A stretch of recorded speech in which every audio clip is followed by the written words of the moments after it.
Hello and welcome back for another episode of Let's Play Vantage Master. I did get a question last video about the order of the missions. In normal mode, there's one mission for each enemy master level. That's a good default order to do them in. So before we get started with this mission, I'm going to look at the enemy master's strengths and weaknesses in the master information window. The lit items represent which nadials are available to be summoned by each master in this mission. Each row is one element. The top row is earth, and then water, fire, heaven, and then finally the bottom row is master spells. Next, we can look at the map information window. There we can see the starting positions of both masters and where the magic stones are located. We can also see the starting clock time and that this mission is always dark. That means that night attribute nadials will always be a little bit stronger, and day attribute nadials will always be a little bit weaker on this mission. Okay, so the computer has higher speed than we do, so he moves first. A good first step at the beginning of the mission is to inspect the enemy master using the sub-command menu. This enemy master has very high speed and above average move distance, but very low magic power and low magic defense. Also very important to note is that he has a ranged attack with range 4 and a large firing angle. The summon list displays which nadials the master can summon. As we can see, he only has the starting 4. The magic list would display which magics are available to the master to cast, but neither of us have any of those available yet. So the first step, as usual, is to move forward and either claim a magic stone or summon a nadial onto a magic stone. Oh yeah, and I'll talk more about ranged attacks, firing angles, and what they mean in the next video when we have a nadial available with a ranged attack to demonstrate with. The beginning of this mission is a race for magic stones in which we have the advantage due to positioning. I'm going to summon a Hepatus here instead of a Dolmdauer because I want 32 MP available next turn so I can summon a second Gwenfloss to grab the lower right magic stone. But he just did something unexpected and sent his Gwenfloss up towards the middle to threaten my magic stones rather than claiming one for himself. Because of that unexpected move, here I'm going to, I think, summon another Hepatus instead of the Gwenfloss I was planning on. My Gwenfloss can then stay put on this magic stone and defend it. That's a safe move, but not the best move I could have made, which I realized too late, as his Gwenfloss is going to go grab that lower right magic stone. That leaves me with a choice to make. There's no possible way I can prevent him from claiming that magic stone now. Instead, what I have to decide is how much pressure I want to put on his Gwenfloss. A quick move, range, and turn order check shows that my upper left Hepatus can safely move down to cover the magic stone my Gwenfloss is on if it vacates, letting me safely attack. I don't expect this to do a lot of damage, but every little bit helps, and 1 point was a little less than I was hoping for. My first Hepatus moves down as planned, and the second Hepatus can now reach to attack his Gwenfloss. This will do enough damage that no matter what his Gwenfloss does, if it goes and claims the magic stone, my Hepatus will kill it on its next turn. My master can now move down to the lower center magic stone, but I'm not going to summon anything because I don't have that much MP and I don't have a very high magic power on my master, so I'd rather save my magic and see what the enemy does. Okay, he summoned a Recu and claimed the magic stone with his Gwenfloss. That gives me an easy choice of summoning a Farancel to counter it, and I decided not to move and instead remain in my current location because my master is more centralized here and he'll have a lesser action delay if he doesn't move. My Gwenfloss waits so that it can claim the magic stone as soon as my Hepatus kills his nadial. My Hepatus can safely advance here because the prairie blocks his Requiem from reaching it this turn. He chose to attack my Gwenfloss, but that changes absolutely nothing at all.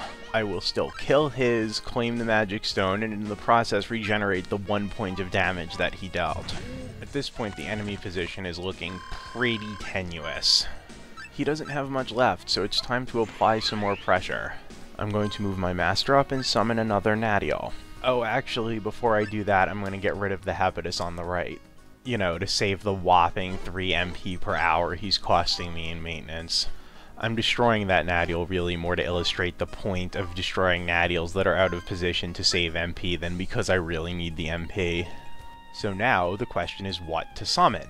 I'm pretty strongly inclined toward a Dolmdauer because its strong magic attack should be very effective against the enemy master, but I think I'm actually going to summon a Marme, our new nadial, so I can show it off a little bit.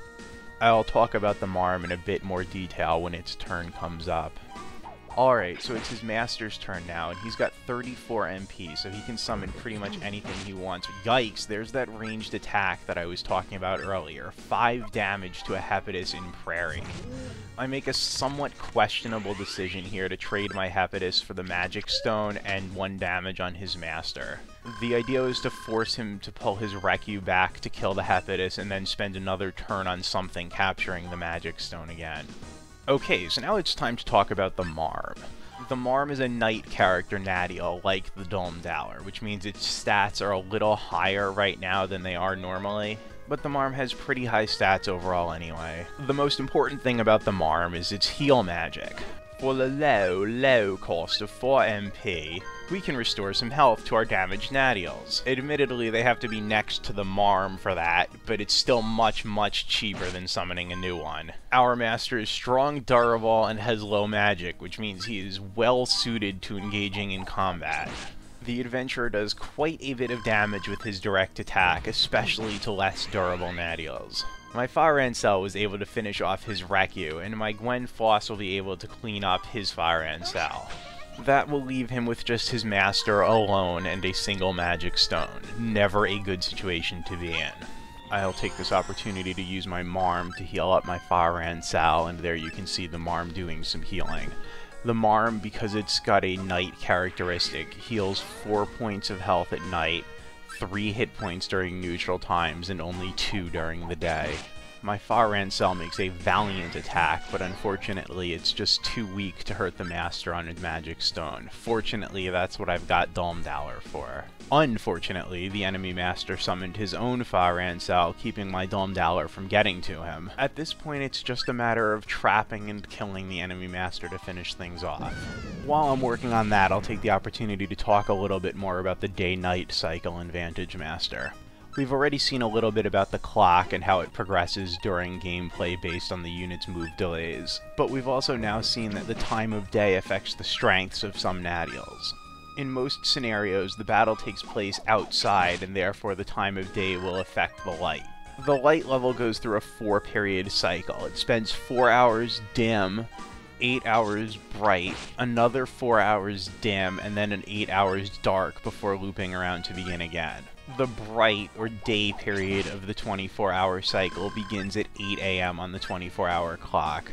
The time of day bonuses and penalties aren't huge, but it's good to keep them in mind while playing. Each element has 2 Nadiels that are affected by time of day. 1 day type and 1 night type. Alright, we're wearing down the enemy master here, and oh god, I let him escape. That was a really stupid mistake, and it's not going to change the outcome of the battle, but it is going to make it take longer to finish. Don't make that kind of mistake in your own games, guys. The sub-menu is there for a reason. Use it. Oh man, the worst part of this is I can't even keep him from getting away. Alright, I can at least deal some damage, kill his last Nadiel, and just chase him until he dies, I guess. Of course, since he's fast and has a high move distance, that's going to be a real pain to do. Well, at least I got this opportunity to demonstrate that not only are healers not totally helpless in combat, but also that elements with a neutral relationship to each other can still deal some damage to each other. Admittedly, it's much more common to see that with Earth and Fire than it is with Water and Heaven. Although we haven't seen any water hexes on the field yet, one of the drawbacks of flying as a move type is that flying units can't end their turn in water. There's not really any reason to summon anything else at this point. By the time it gets to move, the enemy master will have just moved even further away, so I'll use my master to help clear the path. The best I can do at this point is just keep the pressure on and try to keep him from escaping to the flanks. Fortunately, there's not too much of this left. The fact that my units are moving but not acting will get them slightly more turns, which will let them catch up. Regardless, his Recu is going to die in a minute, and then his master will follow. Or he might cooperatively move his Recu out of the way, letting my Fire Ansel get in there to land the killing blow. So alright, that's going to wrap up this mission. My Fire Ansel uselessly levels up, and now we can move on to the reward scene to see what we've earned.